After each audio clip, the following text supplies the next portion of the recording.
ডাক শুনে কেউ না সে তবে। বলো বলো বলো বলো।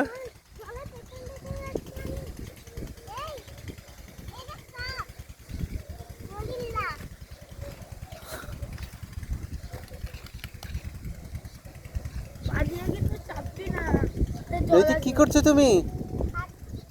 হাত ধুচ্ছো? হাত ধুচ্ছো নাকি মাঠে এসছো জল দিতে?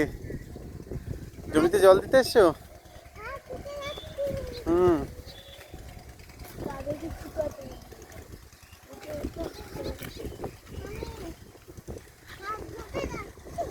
হাত ধুতে যে ওই জলের মধ্যে যাস না, তাহলে কিন্তু কি সুন্দর হাওয়া হচ্ছে, দেখেছিস?